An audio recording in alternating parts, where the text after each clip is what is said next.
Je suis avec Jean-Luc Romero, adjoint à la mairie de Paris. Bonjour Jean-Luc, merci d'être avec nous. Bonjour. C'est la première fois depuis 3 ans que la Marche des Fiertés retrouve un dispositif traditionnel. Vous êtes heureux ? Bah oui, en plus ça part du 12e arrondissement et je suis élu du 12e, alors on peut être que heureux. Oui, je pense que c'est important, les gens ont besoin de se voir, ont besoin à la fois de célébrer, de faire la fête, hein, c'est quand même important, mais aussi de revendiquer, parce qu'on le voit bien, malheureusement le progrès il n'est pas linéaire.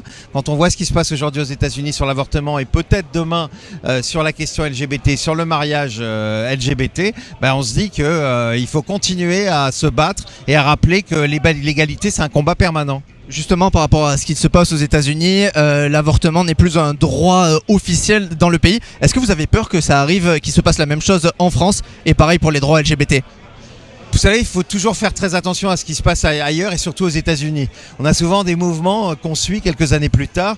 Là, je vois que dans la classe politique française, à droite ou à gauche, tout le monde évidemment est horrifié de ce qui se passe et qu'on parle aujourd'hui de mettre la question de l'avortement dans la Constitution. Donc j'espère que nos politiques vont le faire très très rapidement parce que c'est vrai que quand on commence à s'attaquer à un droit, après c'est à un autre. Voilà. Et donc je pense qu'aujourd'hui, oui, tous les droits ne sont pas acquis.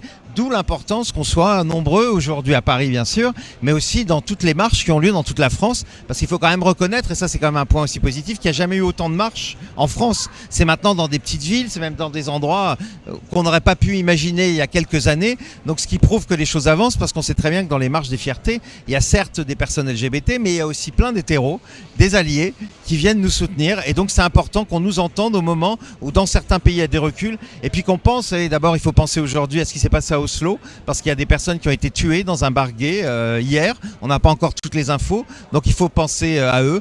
Et il faut penser à ces 70 pays et aux personnes LGBT qui vivent dans ces 70 pays où l'homosexualité est pénalisée.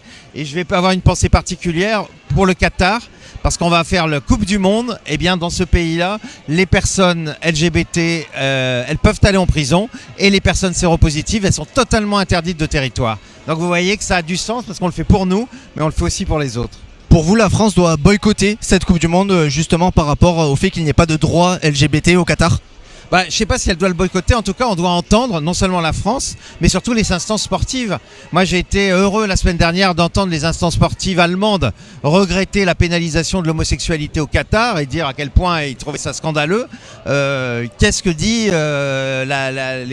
la Fédération française de football, la Ligue, etc. On aimerait les entendre, c'est bien d'aller sur les stades. Le 17 mai on est très très contents, il s'est passé un certain nombre de choses. Maintenant, comment on réagit vis-à-vis de cette Coupe du Monde qui arrive demain et où on sait que les personnes LGBT ne sont pas les bienvenues. Jean-Luc Romero, Emmanuel Macron a été réélu président de la République en avril. Est-ce que c'est une bonne nouvelle pour les droits LGBT en France ? Écoutez, j'en sais rien, moi c'était pas mon candidat de premier tour, ça l'était du deuxième parce qu'on n'avait pas le choix évidemment. Je pense qu'en tout cas c'est pas un ennemi et on voit qu'aujourd'hui de toute façon au-delà des clivages politiques il faut qu'on se batte ensemble parce que ce qui se passe dans d'autres pays dans le monde nécessite une certaine union, parce que la dépénalisation universelle de l'homosexualité c'est quelque chose sur lequel il faut se battre, et j'espère que le gouvernement français avec cette majorité particulière qu'il y a aujourd'hui, et donc une majorité aussi, enfin beaucoup de députés de gauche vont se battre, parce que c'est pas normal que nous on puisse vivre notre vie comme on veut ici, qu'on puisse être visible, porter des t-shirts, faire défiler dans les rues et penser que dans d'autres pays on peut être condamné à mort parce qu'on est tout simplement homosexuel.